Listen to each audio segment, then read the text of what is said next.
kasih.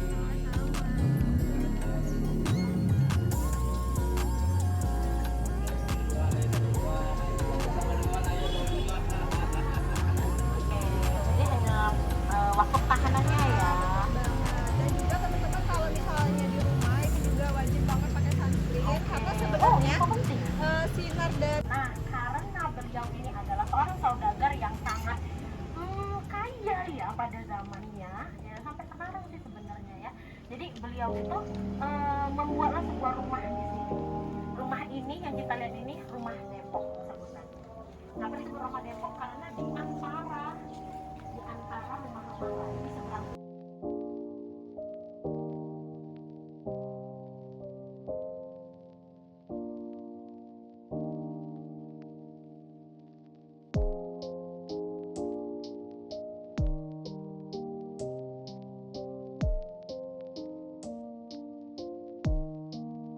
Ya.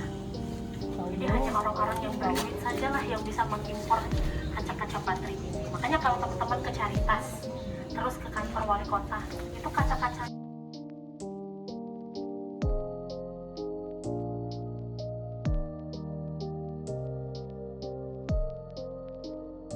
tanah dan rumah ini akhirnya kan yang dapat yang tadinya satu bagian harus dibagi menjadi 7 bagian, 8 bagian, kan nggak terlalu banyak, akhirnya bisa membuat rumahnya yang lebih kecil ya.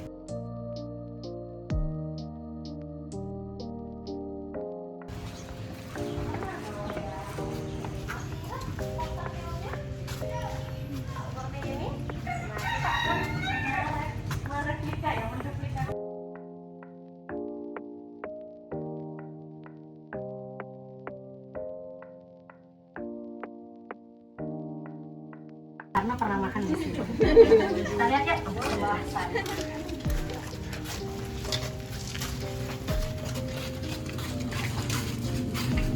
Nah dulu rumah Limas ini atau rumah Tangguh dia pasti menghadapnya ke sungai. Betul. Karena kan sama seperti jam sekarang ya kita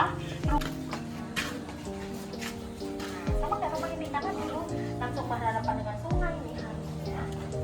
Makanya depannya adalah ini.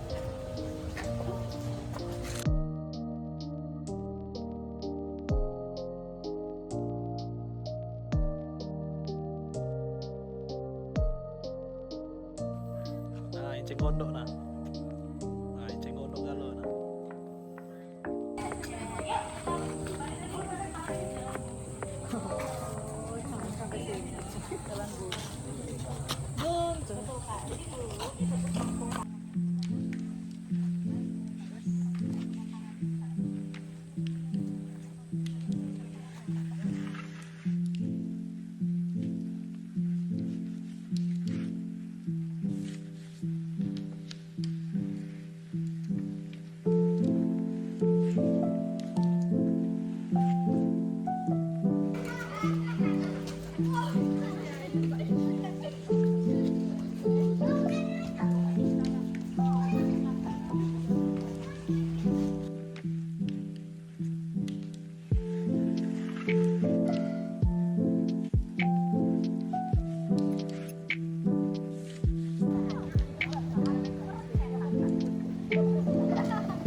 Daerah pemukiman yang kecil dan lumayan berbelok-belok ya teman-teman. Jadi usahakan jangan tercerai-berai ya, karena salah belok takutnya nyesal. Ya, jadi stay sama rombongan. Karena jujur aku untuk bawa rute Para Saudagar ini ya karena kecerdasan spasial aku tuh agak lemah ya. Jadi aku harus 3 kali dulu.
Pak Budi ini teman-teman adalah keturunan dari rumah dari saudagar Om Buncit, tapi bukan dari Om Buncit ya Pak Bu ya?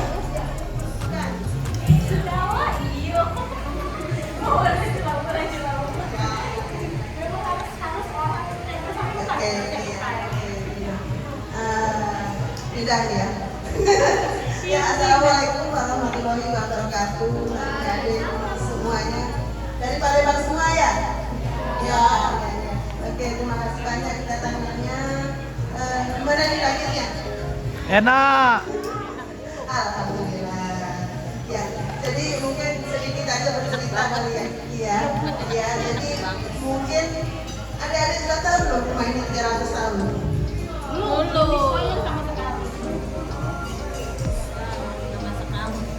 Jadi rumah ini sudah 300 tahun dan yang menariknya memang rumah ini belum pernah ada renovasi ya, secara totalitas belum pernah ada, tapi kalau penambahan mungkin ada.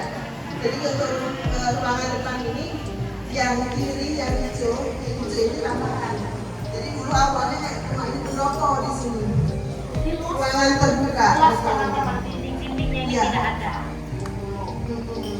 Nah, mengenai sejarahnya mungkin kita bercerita dulu ya. Jadi engkau kita dulu seorang saudagar, pedagang rempah. Nah, orangnya yang pakai baju hitam yang tengah itu. Di tengah ini teman-teman. Ya, Beliau yang pertama kali dari dataran Tiongkok itu ke Palembang. hijrah ya, tapi Ya, ke hijrah Palembang ke karena Palembang. berdagang. Ya, namanya Ong Eng Tuan. Ong Eng Tuan. Ya, Ong Eng Tuan. Yang tengah. Yang tengah punya anak yang kiri itu Om Bungkim, ini Om Buntik. Nah, Om Buntik itu yang itu yang pakai nasi. Yang ganteng. Iya. Jadi bukan berarti yang Buntik yang ada gigi ya. Iya, tapi karena namanya murni Buncit, makanya maka Om makanya disebutlah Om Buncit di sini. Kowe kecil tulisannya. Ya, ejaan lama. Ya, jadi Om Buncit ini, Om Engkar ini dulu seorang saudagar pedagang rempah. Jadi dulu membeli rempah ke Palembang, dibawa ke Cina kayak gitu. Jadi makanya rumah ini kenapa dipanggilan Sungai Musi, karena memang perekonomian perdagangan dulu memang ada di sungai pada zaman dulu kayak gitu kan. Nah, sekarang yang mungkin dipertanyakan tadi Mbak Kiki bercerita mengenai Pak Budi. Pak Budi ini yang ganteng ini suami. Ya, jadi kalau saya orang Jawa, kebetulan dapat suami orang sini. Nah, Pak Budi ini merupakan generasi ke-6 dari rumah Om Buncit, tetapi bukan dari Om Buncitnya, tapi dari Om Bungkim. Om Bungkim adalah kakak tertua Om Buncit. Yang kiri. Ada kemiripan nggak kira-kira ya? Kita langsung dilihat Pak. Ya, jadi mungkin sempat juga mungkin ya adik-adik bertanya kenapa kok yang dipakai Om Buncit gitu kan, padahal rumah ini kan rumah Om Engkar ya, karena memang dilihat dari namanya mungkin agak aneh ya, jadi ya mungkin seperti kenal kayak gitu ya, jadi kita pakai Om Buncit. Selain namanya agak aneh, tapi memang Om Buncit ini merupakan satu-satunya penerus yang bisa meneruskan usaha orang tuanya. Kira-kira ada lagi?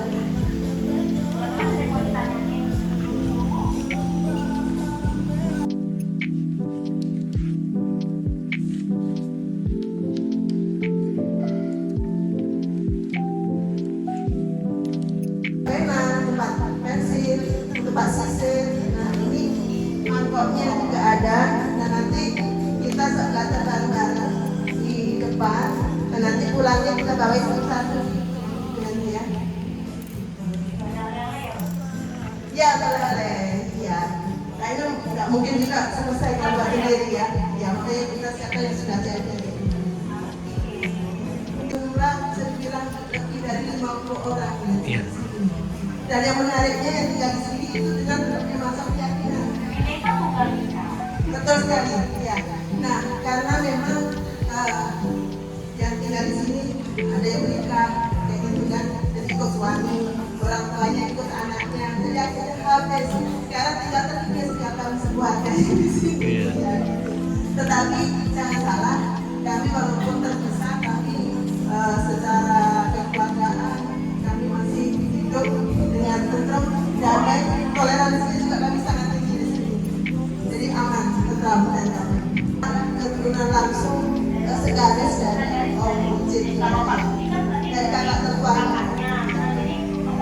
Betul, betul. Iya, iya. Tapi kalau Uncle Thomas itu beliau memang dari daerah Om Buncit langsung. Nah, Uncle Thomas sendiri ini itu nggak tinggal di sini, nggak tinggal di sini. Masih tinggal di situ, iya. Yang di Amerika. Oh itu anak-anaknya. Nah, itu teman-teman. Jadi biasanya ada yang ikut anak-anaknya entah ke Amerika, entah ke mana, ada yang ke Tiongkok juga nggak? Iya, ada. Jadi ya udah mencar-mencar lah kalau kata kita kan, kalau bahasa orang itu udah mencar-mencar ke mana-mana. Dan jadi ibu masih yang mengkos atau tuan rumah di sini. Jadi nanti kalau Pak Kebek atau Pak Cynthia, nah kalau teman-teman pengen melihat nih Cynthia di rumah Chinese bagaimana, nanti kapan Pak Kebek datang lah. Benar-benar ini kan di Bandung kalau kita lihat, nah itu kan ada altar dewa. Nah itu nih Pak Cynthia banyak nih yang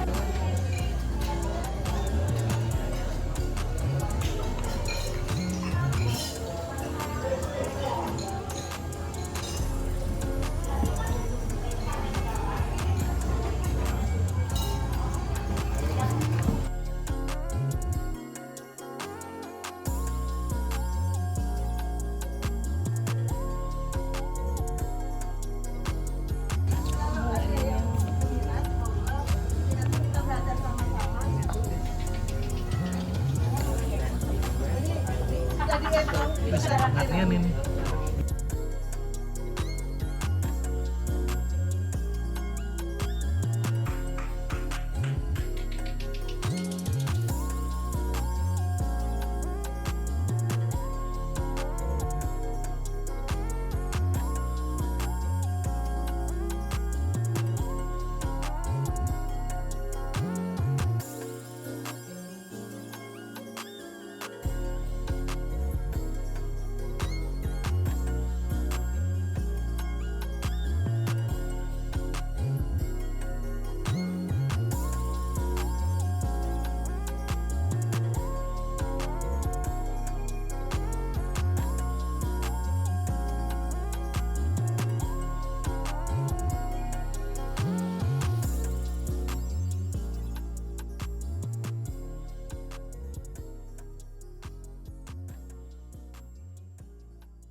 kita foto dulu ya di depan sini yuk. Ini enggak nyoba yuk kita ke sungai. Boleh. Ke dermaga. Dua-dua boleh, Bu. Nah, masih mau loh. Kita mau